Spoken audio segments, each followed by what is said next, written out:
بسم اللہ الرحمن الرحیم۔ السلام علیکم ورحمۃ اللہ وبرکاتہ۔ عابد راجہ چینل میں خوش آمدید۔ آج میں آپ کو بتاؤں گی ایک دعا ہے بہت پیاری، جب کسی بیماری میں مبتلا ہوں تو یہ دعا پڑھیں۔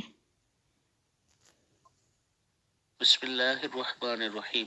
لا الہ الا اللہ واللہ اکبر، لا الہ الا اللہ وحدہ لا الہ الا اللہ وحدہ لا شریک لہ، لا الہ الا اللہ لہ الملک ولہ الحمد، لا الہ الا اللہ ولا حول ولا قوة الا باللہ۔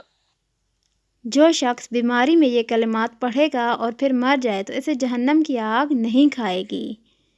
آپ دوستوں سے میری چھوٹی سی ریکویسٹ ہے کہ آپ لوگ بھی جب بیمار ہوں، تکلیف میں ہوں، کسی پریشانی میں ہوں تو اس دعا کا اہتمام لازمی کریں۔ اللہ تعالی ہم سب کو بیماریوں سے، تکلیفوں سے اور پریشانیوں سے بچا کے رکھے، آمین۔ السلام علیکم ورحمۃ اللہ وبرکاتہ۔